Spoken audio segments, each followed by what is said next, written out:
I've documented 3 separate violations this week alone. According to the bylaws, Article 4, Section C, this is unacceptable. As the officers cuffed them, I pushed myself up, my shoulder aching, my adrenaline starting to fade. I looked down at the concrete floor.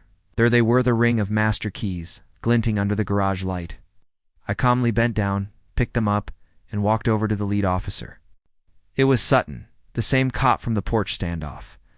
He looked from the cuffed men to me, a flicker of recognition in his tired eyes. "Don't tell me," he sighed. "The HOA." I held up the ring of keys. "I think you'll find these open a lot more doors than just mine," I said. Then Thug 1, desperate and stupid, sealed his own fate in Karen's. "It was a security check," he blurted out, his voice cracking. "It's official. Karen Foreman sent us. She paid us to be here." Sutton just looked at him, then at the keys in my hand, and a slow, weary smile spread across his face. He knew this wasn't civil anymore. The aftermath of the midnight sting was a whirlwind of official procedure. It was beautiful. The 2 thugs, whose names turned out to be Barry and Len, sang like canaries once they were in the back of the patrol car. Their misguided belief that they were operating under some kind of HOA authority made them incredibly talkative. The police body cameras were rolling as they spilled every last detail. How Karen paid them cash for late-night compliance checks. How she gave them specific instructions to enter properties and leave violation notices as a form of intimidation. And how she assured them it was all perfectly legal. It was a prosecutor's dream. Gina and I sat at our kitchen table with Officer Sutton and his partner. The ring of master keys sat in an evidence bag between us. The GPS tag decoy lock, which the officers had retrieved from Barry's pocket, sat right next to it. I walked them through our entire story, from the first confrontation on the porch to the deep dive into the financial records. Gina, in her element, had everything organized in a neat digital folder on her laptop, which she labeled the Foreman files. Thug 1, built like a fridge, worked a fat ring of keys one after another. Thug 2 was shining a flashlight on the lock, looking impatient.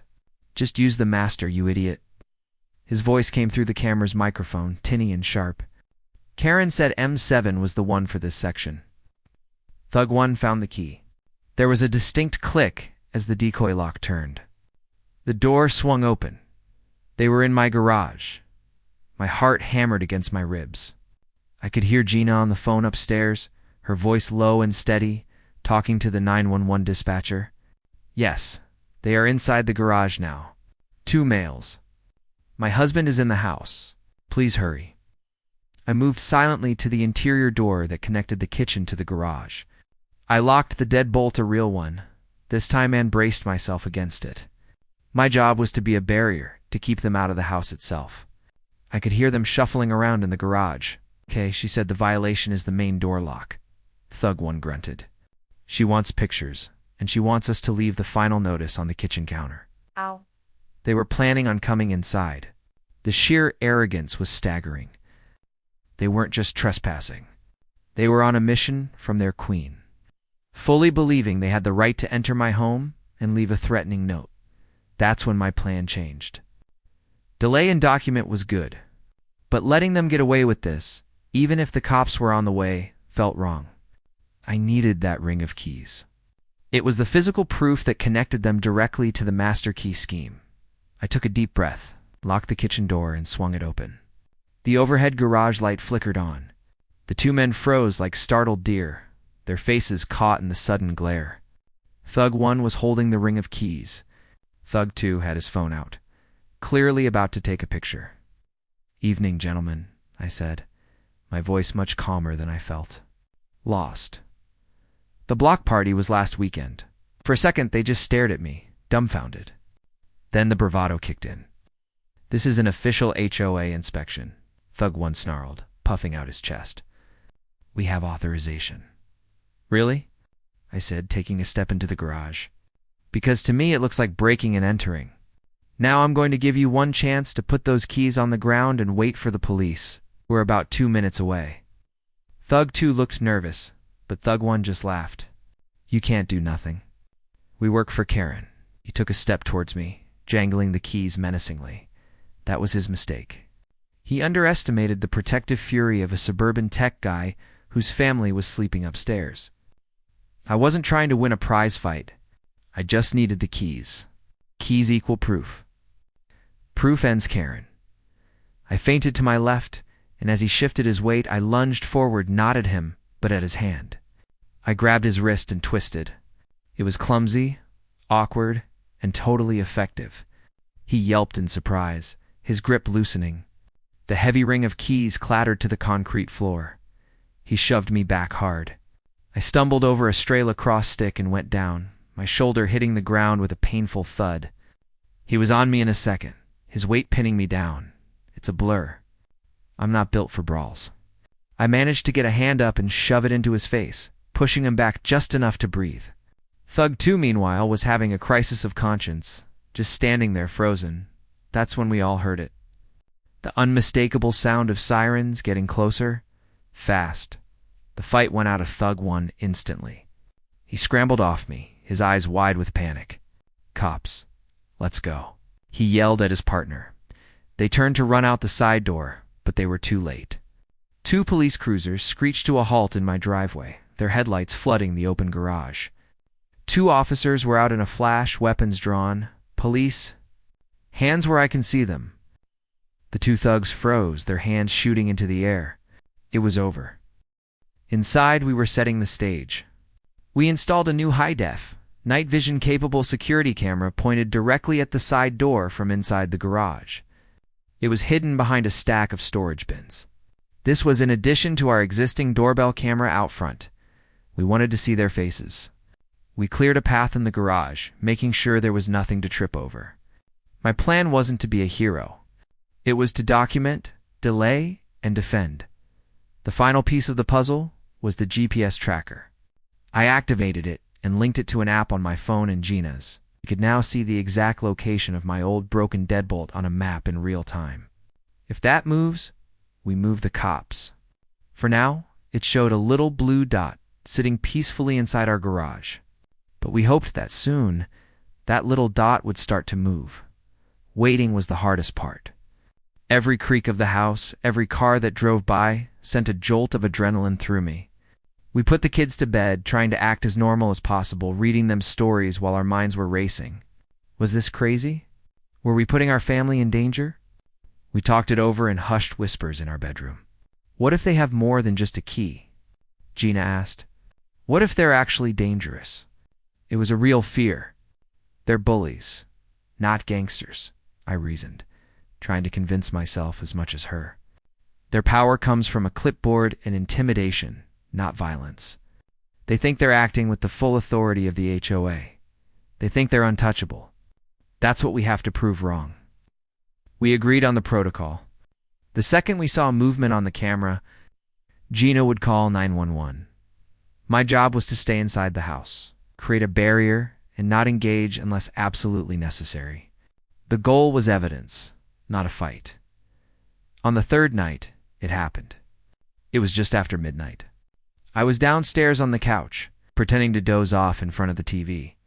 Gina was upstairs in our office, the command center, monitoring the camera feeds on her computer. My phone buzzed on the coffee table.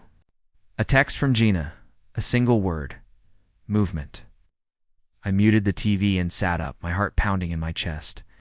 I pulled up the live feed from the new garage camera on my phone. The image was crystal clear in grainy black and white. 2 large figures were standing at our side door. They weren't trying to be quiet. We heard the metallic scrape as one of them tried a key in our decoy lock. The trap was about to be sprung. My phone buzzed again. It was the alert from the GPS app. The title of the alert sent a chill down my spine, followed immediately by a surge of triumphant rage. It read, "Decoy duck is on the move." Footsteps scrape the concrete. One laughs. Kitchen next. The image on my phone was surreal. 2 bulky guys dressed in dark hoodies were fumbling with the lock on my side door. One was built like a refrigerator. The other was shorter but wiry. They weren't cat burglars. They were thugs. Then Gina found the smoking gun. It was an invoice from just last month. The charge was for community-wide key duplication and distribution. The line item detail was chilling. It listed a charge for cutting 112 Master Keys 1 for every house in our development. The invoice was signed off on by Karen Foreman and the treasurer. Arthur, the same Arthur who was too scared to fight her over his garden shed. He was complicit. This was it. This was the proof. She wasn't just entering homes on a whim. She had a system and organized, funded, and fully documented conspiracy to violate the privacy of every single person in our neighborhood. I felt a cold fury settle over me. This had moved so far beyond a sticky lock. This was a fundamental violation. The very idea that this woman, this petty tyrant, had a key that could open my front door while my kids were sleeping in their beds, it made me sick. "What do we do?" Gina asked, her voice quiet. We had the proof, but who would believe us? The board was stacked with her cronies. The neighbors were too afraid to speak up. Going to the police with a stack of invoices felt like it might not be enough. They'd already dismissed us once. "We can't just confront her," I said, thinking out loud. "She'll deny it. She'll destroy the evidence. We need to catch her in the act. We need something undeniable." I looked at the new lock on my front door, and then at the old broken one sitting on the counter. An idea began to form. A wonderfully petty, tech-infused, and slightly unhinged idea.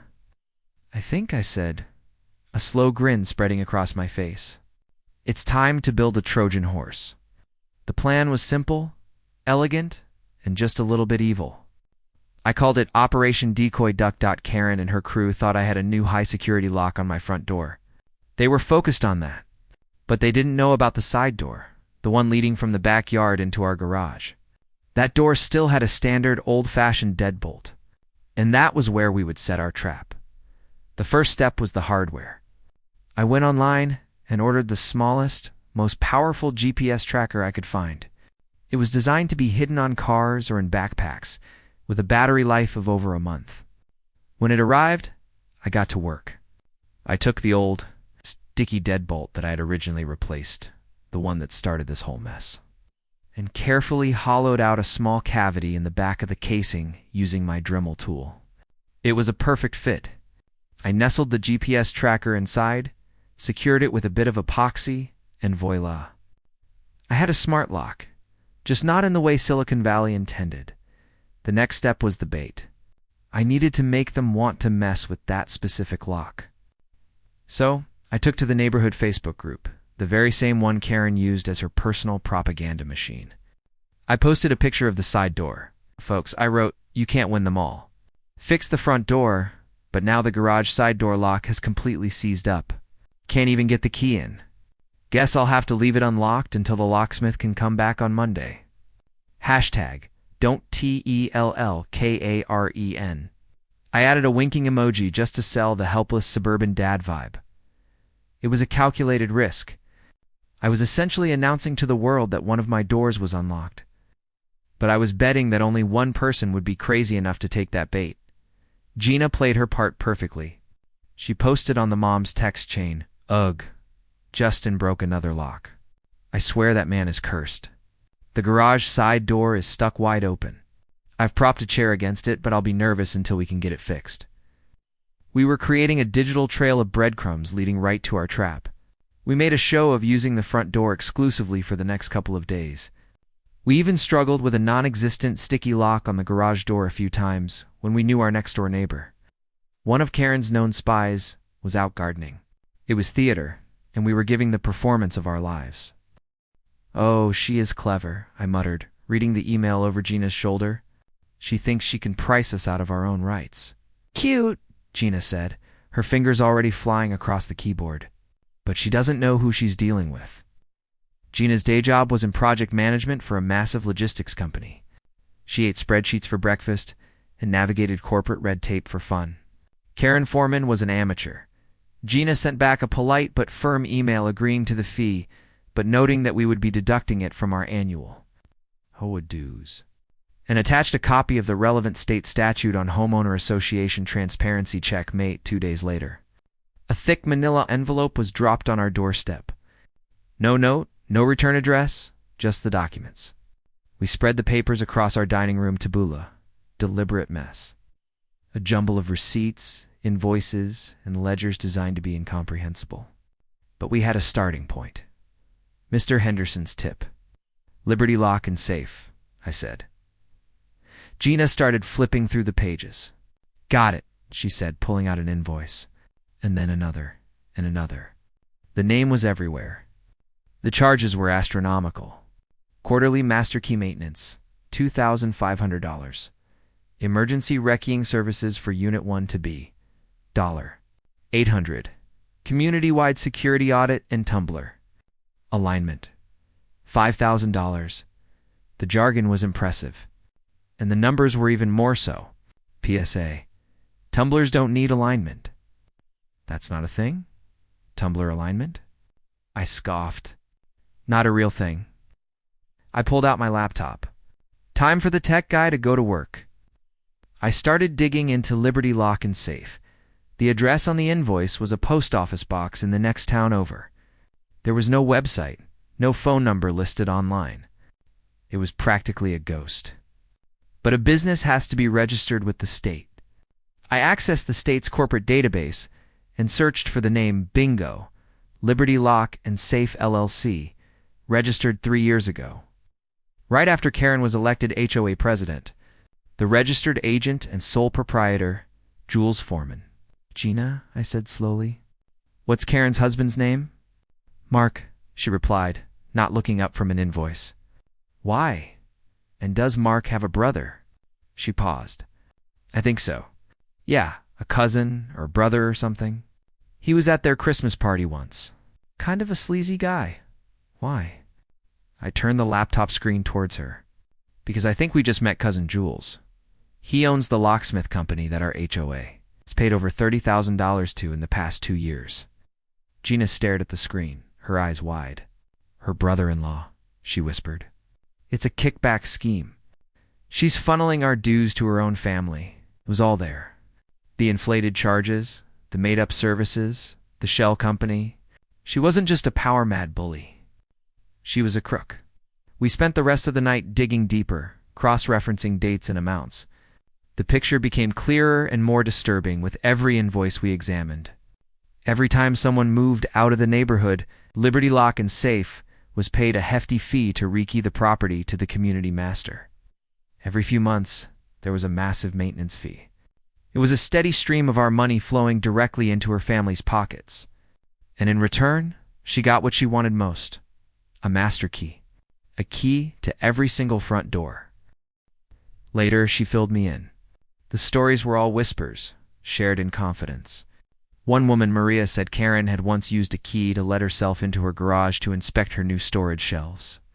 When Maria confronted her, Karen claimed the garage door was left open and she was just securing the property. Another neighbor, Tom, said he came home from vacation to find a notice on his table about his overgrown rose bushes. The notice was inside his house. The excuse that time? The mail carrier had seen a back window ajar, and Karen had entered to prevent a potential burglary. The pattern was terrifying. This wasn't just a theory anymore. She had keys. She was using them. She was entering people's homes. The vague threat she'd made on my porch was suddenly very, very real. The master key system wasn't a delusion. It was an operational and deeply illegal reality. People were too scared to speak up. They, like Bill, had decided it was easier to live under the thumb of a petty tyrant than to endure the hell of fighting back. The block party, which was supposed to be a celebration of community, was starting to feel like a gathering of hostages. Everyone was smiling, but underneath, there was a current of fear and resentment. They were all just hoping they weren't her next target. The turning point of the day came from the most unlikely source. Mr. Henderson, a quiet retiree who had lived in the neighborhood since it was built, and the former HOA treasurer, shuffled over to the grill. He was a gentle soul who spent most of his time gardening. Justin, he said, his voice barely a whisper. He accepted a hot dog from me, his hand trembling slightly. He didn't make eye contact. He just stared at the hot dog in his hand as if it held the secrets of the universe. I saw what happened, he said. She's gone too far this time. took a nervous bite of his hot dog. She did this once before, you know? Tried to force a standardized lock policy. The board voted it down. This was before she stacked it with her friends. He looked up at me, his eyes filled with a mixture of fear and resolve. "I don't want any trouble," he said. "But you should look at the financial records. You have a right to see them. Check the invoices, especially the ones from a company called Liberty Lock and Safe." He then shuffled away, disappearing back into the crowd before I could even ask him to spell the name Liberty Lock and Safe. The name sounded patriotic and trustworthy, which in my experience meant it was probably a front for something shady. Mr. Henderson's whispered tip was the first real piece of actionable intelligence we had. It was a thread. Gina and I locked eyes from across the lawn. I gave her a subtle nod. The mission had changed. We weren't just gathering stories anymore. We were starting an investigation. The block party was no longer about burgers and small talk. It was the place where the resistance quietly began. We now had a target, the day after the block party. Gina officially requested the HOA's financial records for the past 3 years. According to the bylaws, the very same ones Karen loved to weaponize any homeowner was entitled to review them with 48 hours notice. We sent the request via certified mail, just to be official. The response was a masterclass in bureaucratic stalling. First, Karen claimed the records were in the process of being audited and were unavailable.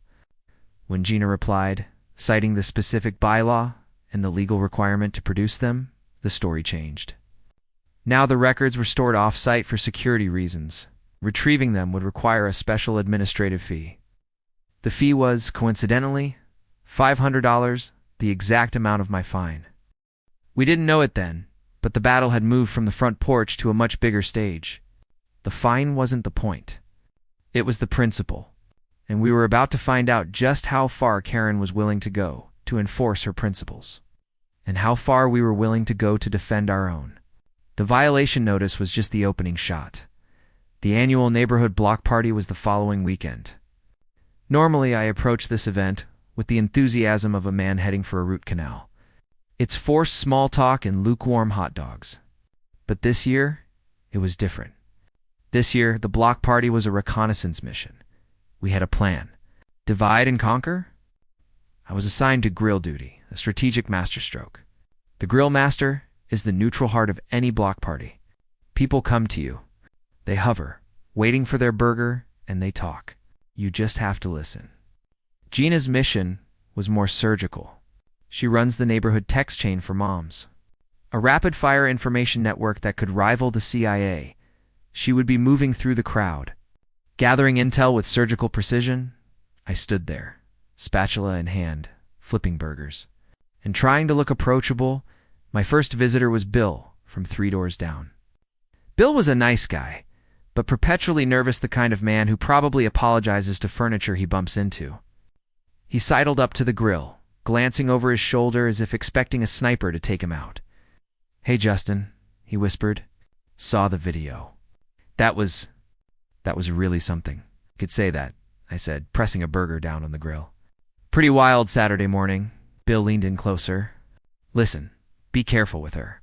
A few years ago, she tried to find me because my basketball hoop was an inch too close to the sidewalk. I fought it. She made my life a living hell for 6 months. Daily inspections, letters, threats of a lien on my house. I finally just paid the fine and moved the hoop." He shuddered. "It's not worth it, man. Just pay her." This was the fear she cultivated. A war of attrition. She would simply out-annoy you until you surrendered. Next up was one of Karen's lieutenants, a woman named Carol, who shadowed her everywhere. Carol marched up to the grill with a proprietary air, as if she needed to inspect my grilling technique for compliance. "Jeffers," she said, not even bothering with a hello, "I hope you're planning on remediating that violation. Karen is being very generous, giving you 48 hours.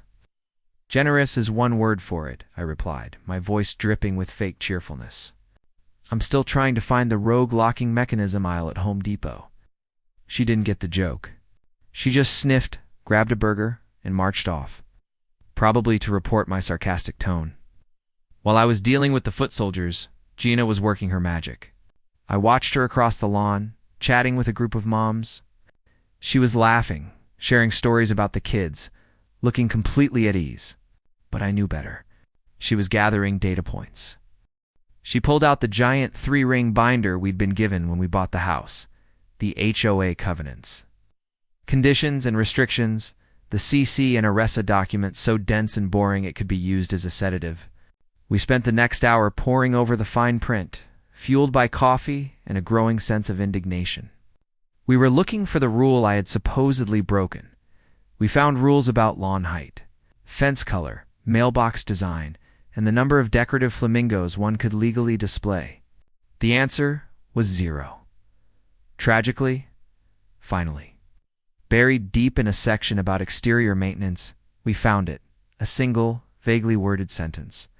All exterior hardware must remain consistent with the community's established aesthetic and security standards. That's it? I asked. That's her smoking gun? Consistent with security standards.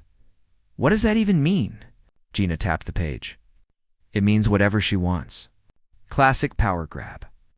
Write it vague, use it everywhere. This was when we started to really think about our life here. We'd moved to this neighborhood 2 years ago. We wanted a safe place for our kids to play, good schools, and a sense of community. For the most part, we'd found it. Our immediate neighbors were great, but Karen Foreman had always been there, a low-grade hum of annoyance in the background. We'd gotten a notice once because our recycling bin was visible from the street. Another time, she'd measured the distance between the flowers in our garden bed. We'd always treated it as a joke, a funny story to tell our friends. You won't believe what our crazy HOA lady did this week. But this felt different. Calling the police, accusing me of a break-in, this master key talk, it had crossed a line. It wasn't just a funny annoyance anymore. It was an invasion. The next morning, the official notice arrived. It was taped to our front door, right over Karen's ridiculous evidence tape. It was a formal letter on HOA letterhead, Level 4 violation. The fine was $500. $500 for changing a broken lock, but it was the last paragraph that made my blood run cold.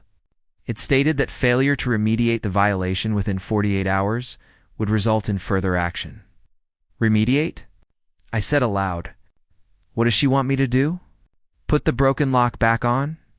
Gina read over my shoulder, her expression grim. Worse, she said, pointing to the fine print. It says we have to schedule a compliance inspection and wrecking with the HOA's approved vendor to restore the property to the community standard. There it was again. The vendor, the rekeying, the master key system she'd yelled about on the porch. This wasn't just a power trip anymore. A $500 fine was one thing, but demanding access to my home, demanding control over the very lock that was meant to keep my family safe, that was a declaration of war. My calm, witty, suburban tech guy persona was starting to crack, and underneath, something much more protective and gritty was taking over. Okay, I said, folding the letter and placing it carefully on the kitchen counter. She wants to play games. Let's play. Gina looked at me, a small, determined smile playing on her lips. I've already started a spreadsheet, she said. One of the cops, a guy with a name tag that read Sutton, ambled up my porch. He looked at the lock parts, at Mel's professional van, at me in my cargo shorts and faded t-shirt. Sir, is this your house? He asked, his voice heavy with the sound of a man who was missing a good donut. It is, I said. Here's my driver's license with the address. My wife Gina is right here. We're just replacing a broken lock. Sutton nodded slowly, then turned to Karen. Ma'am, he's allowed to change the locks on his own house. For clarity, I added top knob is a handle, bottom is the deadbolt. Today's crime is the deadbolt. Karen's face turned a shade of crimson I had previously only seen in cartoons. But the HOA, the master key system, he is disabling a community asset. The officers exchanged a look. It was a look of profound, soul-deep weariness. This is a civil matter, ma'am, Sutton said, already turning to leave. It's not a police issue. As they rolled off, Sutton muttered, Different shift handles HOA drama tonight. File that for later. They got back in their cars and drove away, leaving a cloud of humiliation hanging over Karen. But she wasn't defeated. She was energized.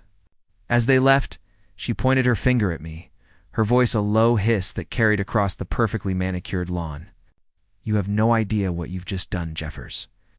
You've broken the rules. I will be issuing a level 4 violation. And don't think for a second that your new little lock will keep you safe. We have ways of ensuring compliance." She spun around and marched off, her back ramrod straight. Mel finished the job, took my payment, and shook his head. "Lived here 20 years, he muttered. "Never seen anything like that." I stood on my porch, testing the smooth, satisfying click of my new, non-sticky deadbolt. The immediate problem was solved, but Karen's words echoed in my head. The master key system. What on earth did that mean? I had a feeling my quiet analog life was about to get very, very complicated.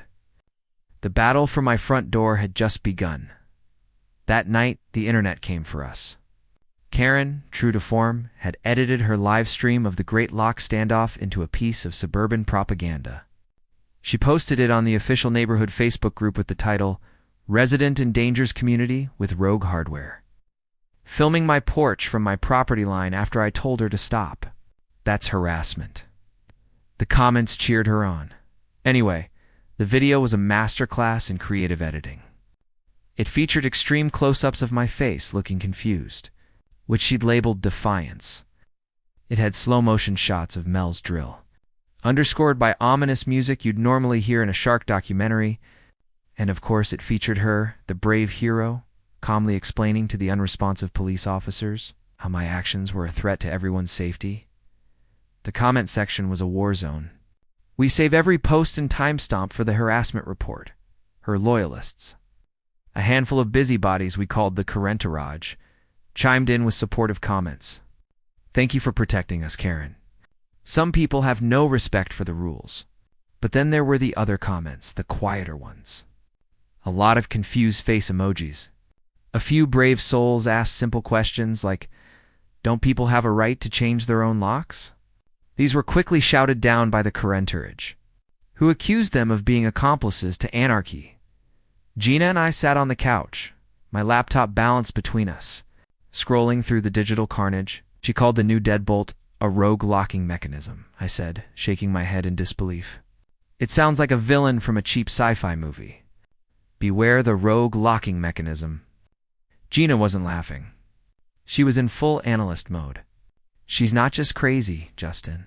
She's building a narrative. In her story, you're the bad guy. And she's the thin line between order and chaos." She pointed to the screen. "And look at this." Apparently, Karen had a roll of bright yellow evidence tape that looked like something from a construction site. She had stretched it across the bottom of our front door with the words HOA violation scrawled on it in thick black marker. She'd posted a picture of it, a triumphant selfie with her handiwork. It was petty. It was childish. And it was deeply, deeply irritating. "I'm going out there and ripping it down," I said, starting to get up. Gina put a hand on my arm. "No, not yet. Don't play her game. Let's play ours." Gina's game was always smarter. It involved less immediate satisfaction and more long-term victory. Her game involved research. I was changing my own locks when the HOA president rolled up and called 911. She claimed I was damaging community infrastructure, then told the cops she runs the entire neighborhood.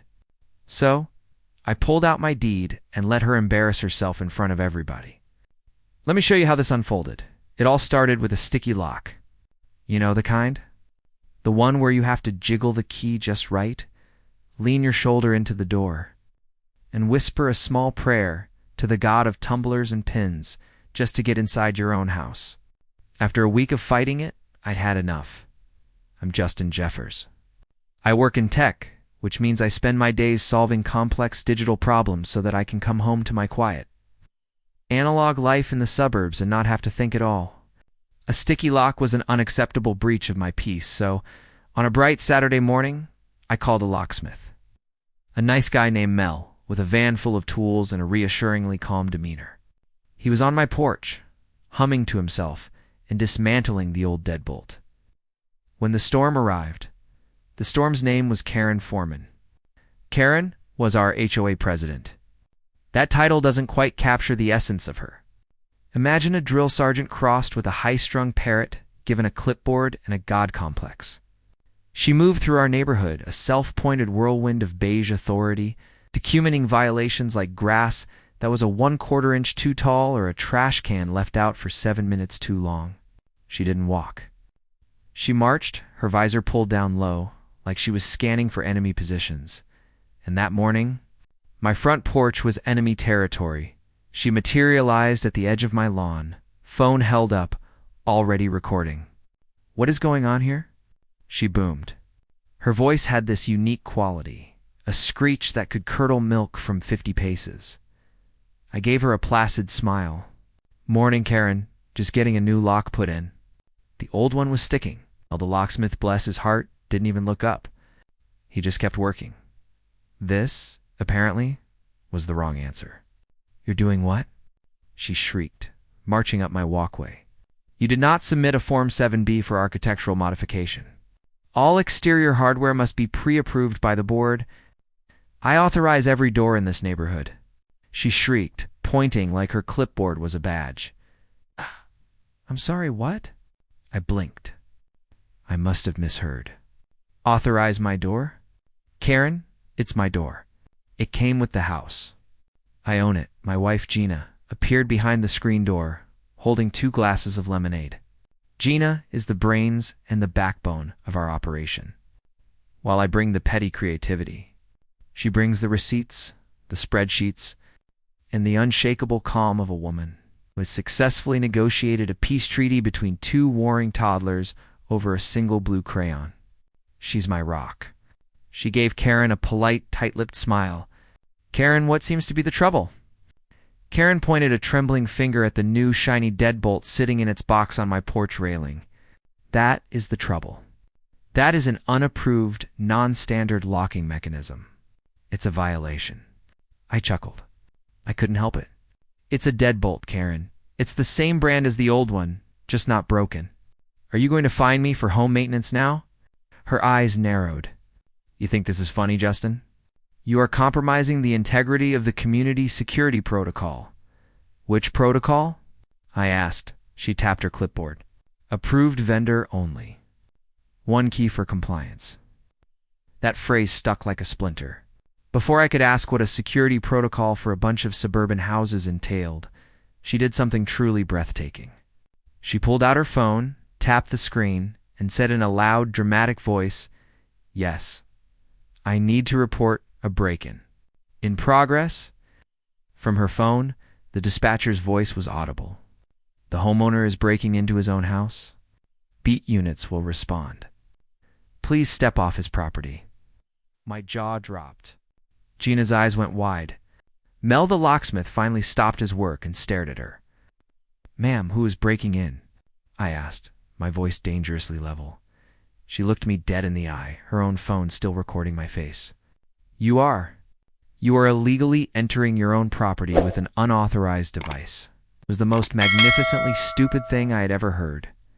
And then I heard it, a distant siren. She had actually called 911. 2 police cars rolled up to my curb minutes later. The officers looked bored, like this was the 3rd call about a rogue garden gnome they'd had all day. Karen scurried over to them, waving her clipboard. "Officers, thank heavens. This man is installing an illegal lock. He's refusing to comply with the bylaws.